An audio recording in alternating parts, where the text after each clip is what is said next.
Assalamualaikum warahmatullahi wabarakatuh. Selamat berjumpa kembali di channel Belajar Matematika bersama Bu Sani. Pada kesempatan kali ini kita akan sama-sama belajar perbandingan berbalik nilai. Silahkan disimak dengan baik ya. Oke, perbandingan berbalik nilai ditandai dengan kenaikan suatu unsur yang menyebabkan penurunan unsur yang lain. Jadi nanti ada unsur A yang naik, diikuti unsur B yang turun. Simak contoh kasus berikut ini. Alan mengendarai sepeda motor untuk mudik ke Kebumen dari Subang, Jawa Timur dan menempuh jarak 480 km. Tabel di bawah ini menunjukkan kecepatan rata-rata motor dan waktu yang ditempuhnya. Nah, kita lihat bersama-sama. Untuk kecepatan rata-rata 80 km per jam, Alan membutuhkan waktu 6 jam. Untuk kecepatan 75, Alan membutuhkan waktu 6,4 jam, sedangkan untuk kecepatan 60 km per jam, dia membutuhkan waktu 8 jam. Untuk kecepatan 40 km per jam, ia membutuhkan 12 jam. Hubungan apakah antara waktu tempuh dan kecepatan rata-rata? Buatlah grafik kasus di atas dalam koordinat kartesius. Sekarang kamu lihat, kalau kecepatannya semakin menurun, maka waktu yang diperlukan semakin naik. Nah, ini menunjukkan hubungan apa? Oke, bisa kita lihat tabelnya. Tadi kalau kecepatannya 80, waktu tempuhnya 6 jam. Nah, kita lihat. Nah, ini ada 80. Ini ke atas 6 jam ya. Kita buat koordinat kartesiusnya ya, 80,6 di sini. Kemudian kalau 75, 6,4. Nah, 75 di 75 di sini ya. Nah, ini dikit banget. Sekarang yang 60 dulu. 60 nih, 60 y-nya 8 ya. Nah, ini di sini. Dan 40 membutuhkan waktu 12 jam di sini. Nah, kamu hubungkan grafiknya ini ternyata turun ke bawah. Nah, inilah grafik perbandingan berbalik nilai ya. Ingat grafiknya turun ke bawah. Berdasarkan grafik di samping, kita dapat menarik kesimpulan bahwa semakin rendah kecepatannya akan berakibat semakin besar waktu yang diperlukan. Hal ini menunjukkan hubungan perbandingan berbalik nilai. Untuk pengembangan kasus di atas, Alan ingin mengetahui lama waktu perjalanan apabila ia mengendarai motor dan kecepatan 50 km per jam.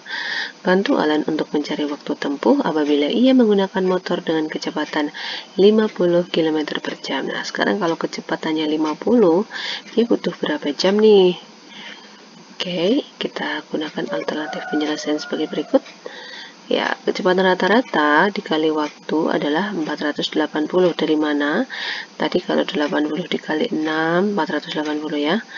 75 dikali 6,4 juga 480. Kemudian 60 kalau dikalikan dengan 8 hasilnya 480. 40 dikali 12 juga 480. Nah, 480 ini adalah konstanta perbandingan. Sehingga kita punya persamaan X dikali Y. Ingat, tadi X itu mewakili kecepatan dan Y adalah waktu yang dibutuhkan. X kali Y sama dengan 480. Atau kau bisa tulis Y sama dengan 480 per X. Jadi, apabila kecepatannya kita ganti dengan 50 km per jam, di persamaan ini kita masukkan X-nya 50 ya. Nah, atau masuk ke sini boleh. Y sama dengan 480 dibagi 50, hasilnya 9,6. Maka kesimpulannya, dengan kecepatan 50 km per jam, Alan membutuhkan waktu 9,6 jam.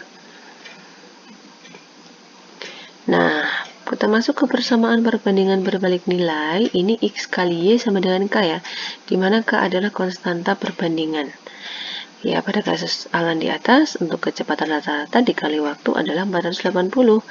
Maka persamaannya ini, X dikali Y sama dengan 480. X tadi mewakili kecepatan rata-rata, dan Y mewakili waktu tempuh. Contoh soal lagi, Pak Sidik merencanakan pembangunan rumahnya akan selesai dalam waktu 56 hari oleh 48 orang pekerja. untuk menghemat pengeluaran.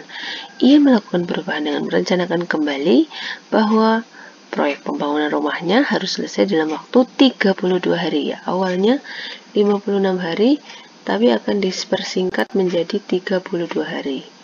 Untuk itu, ia membutuhkan lebih banyak pekerja. Banyaknya pekerja tambahan yang dibutuhkan Pak Sidik itu berapa ya? Kita lihat, semakin singkat waktu pengerjaan, maka semakin banyak pekerja yang dibutuhkan. Sehingga hal ini merupakan contoh kasus perbandingan berbalik nilai. Ya, pekerjanya semakin banyak, tapi waktunya semakin sedikit ya. Ini yang namanya perbandingan berbalik nilai. Nah, kita pakai persamaan. Pekerja awal kali waktu awal sama dengan pekerja 2 kali waktu 2. Oke, kita masukkan ya. Awalnya ada 56 hari, 48 orang. Nah, ini orangnya 48, waktunya 56, pekerja 2 ditanyakan. Waktu 2 ini 32 hari, kita masukkan 32 ya. Sehingga pekerja 2 tinggal ini kali ini, terus kita bagi dengan 32 ya. Nah, ini hasilnya di sebelah sini. Oke, pekerja 2 kita butuh 84 kalau kita ingin mempersingkat waktu 32 hari. Nah, yang ditanyakan adalah pekerja tambahan. Karena awal sudah ada 48 orang pekerja, maka tambahannya tinggal kita kurangi 84 dengan 48, ada tambahan 36 orang. Contoh soal yang kedua, seorang peternak ayam memiliki persediaan makanan untuk 150 ekor ayam selama 6 hari. Jika ia membeli 30 ekor ayam lagi, maka persediaan makanan yang ada akan habis dalam waktu seberapa hari? Oke, kita lihat lagi. Semakin banyak ayam yang dimiliki peternak menyebabkan pakan cepat habis dalam waktu yang singkat, sehingga hal ini merupakan contoh kasus perbandingan berbalik nilai. Ya, ayamnya semakin banyak, nanti waktu pakan habis semakin cepat atau semakin sedikit waktu pakan habisnya. Kita pakai persamaan ayam awal kali waktu awal sama dengan ayam 2 kali waktu 2. Kita masukkan awal 150, habis 6 hari ya. Ayamnya beli 30 ekor lagi, berarti jadi 150 tambahkan 30 ya 180 ya. Ini kita kalikan 900, ini kita jumlahkan 180. Kita bagi sehingga diperoleh 5. Maka persediaan pakan ayam akan habis dalam waktu 5 hari. Contoh soal yang kedua, yang ketiga. Andi dapat menyelesaikan tugas selama 6 jam, sedangkan Budi dapat menyelesaikan tugas selama 4 jam. Jika Andi dan Budi bekerja sama dalam menyelesaikan tugas, maka waktu diperlukan mereka berdua itu berapa? Oke, semakin banyak personil, maka tugas akan semakin cepat selesai. Hal ini merupakan contoh kasus perbandingan berbalik nilai. Semakin banyak personil, waktunya semakin singkat ya. Ketika suatu pekerjaan kita misalkan dengan X, maka kecepatan Andi adalah X per 6 ya, tadi di sini 6 jam kecepatan Andi.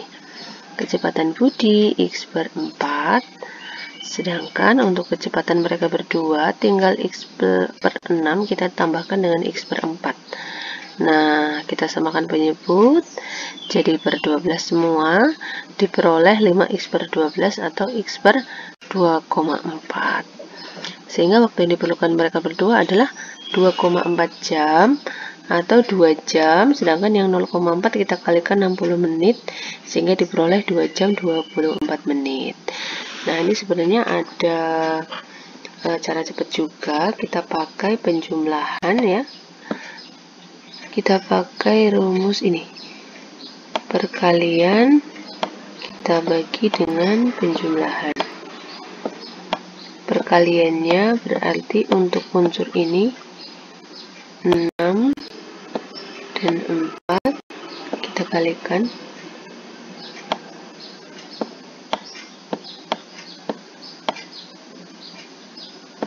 sedangkan untuk yang bawah 6 dan 4 kita jumlahkan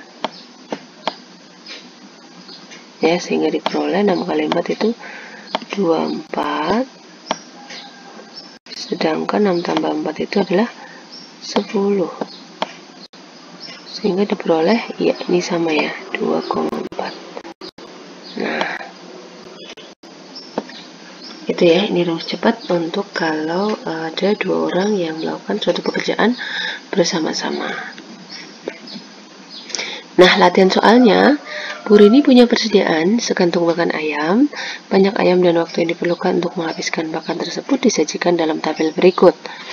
Ya, kalau ayamnya 6, maka dia akan habis pakannya dalam waktu 15 hari. Kalau 9, 10 hari. Kalau 10, 9 hari. 15, 6 hari. Nah, pertama gambarlah grafik hubungan banyaknya ayam dan waktu yang diperlukan untuk menghabiskan pakan ayam. Ingat nanti sumbu X nanti banyaknya ayam ya, sumbu X itu yang mendatar. Nah, sedangkan sumbu Y waktu pakan habis. Ini nanti koordinat kartesius ya, 6,15, 9,10, 10,9, 15,6. Kemudian titik-titiknya kamu hubungkan. Kemudian jika pakan ayam tersebut habis dalam waktu 3 hari, berapa banyak ayam Bu Rini? Nah, nanti kamu beri keterangan ayam 1 kali waktu 1 sama dengan ayam 2 kali waktu 2. Ayam 1 mau pakai yang ini aja nggak apa-apa. 6 kali 15 sama dengan ayam 2 yang kita cari dikali waktu 2-nya aku masukkan 3 hari. Nah, nanti ketemu berapa ayamnya Bu Rini. Ya, terima kasih telah menyimak penjelasan pada kesempatan kali ini. Jangan lupa subscribe, like, and share. Terima kasih. Mohon maaf apabila ada kesalahan kata. Wassalamualaikum warahmatullahi wabarakatuh.